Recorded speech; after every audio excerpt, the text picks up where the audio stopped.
man na ang among tradisyon. Isa ka manok, putulon ang ulo, liog, maapod na sa kuan, paapod mo apod pud na sa ah, pamilya ng isa ra ka buok manok. Ah, sa ila kay hinangol man pwede. Dili na sa tradisyon. Correct.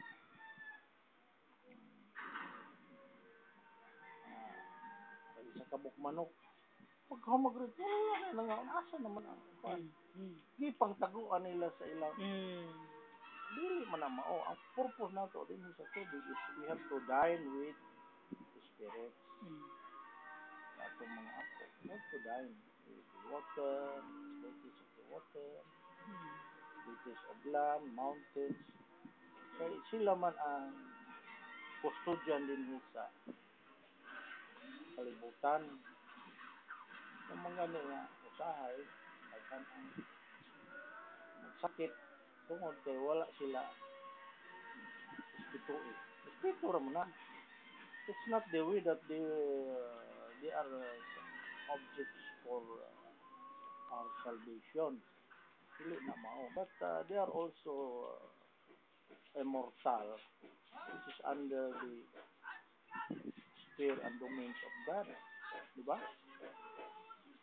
Moro man akong tanaw. No amount of religion, no amount. Niko, okay. Ato nga kuanon, ato nga kuan.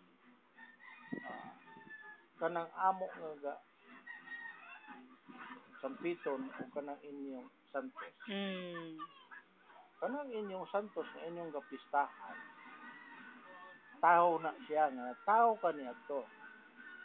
Pagkamatay niya, mga pila ka tuig, 100 years, gi-canonize na sa Pope, Obispo.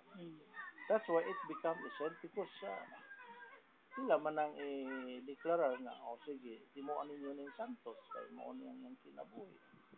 Mo ni, it was canonized. Pero, tao yun na.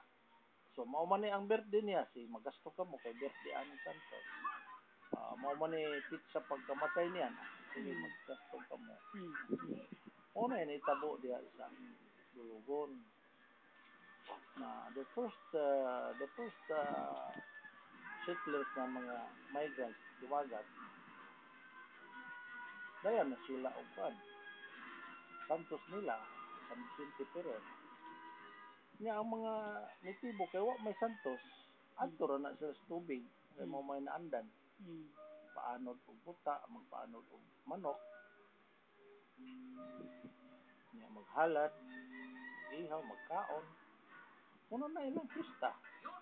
Pag-abot sa mga Christians, dadala sa ilang simento. Di, ay maniamong santos. So, maniamong gigastuan. Inaon sa man ilang pista, kaon sa man na, kuan ni, kanang pista. Inaon sa man ang pista, kaon. Kaon na di. At tuon bitan mga nitibo, hurot ilang gasto. Di, reklamo sila nga, ano sa may gasto? Gasto, awa man may gasto, awa man may pista, kiniramang panalawaig. Di ingon na nga, kano sa man mo manalawaig? Kay, kuan man sila, April 5, April. Niya, kay tingko man na, ay pa magpugas Marso, wala makaon, nihit ang gasto. Niya, kamo, niya, November 25. Usahon na to. So, gi-join ang panalaway o ang Santos. So, nahimo siya nga November 25.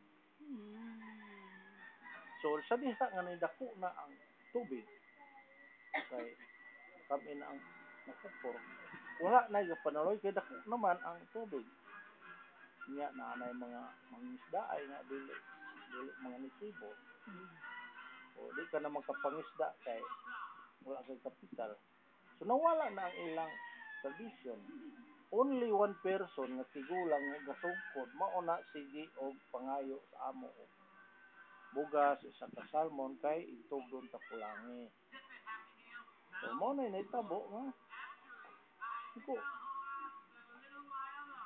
so man nga kuwan sa tigulang, unsa na katino niya, tinuod na. Kay mo ni kani adto. Iko, uy, ato nang banhawon, kay that is our tradition.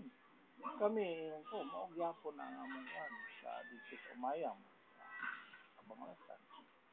Amo din to. Bugda na mo, kami na 1994, hangtod nabibo hangtod na.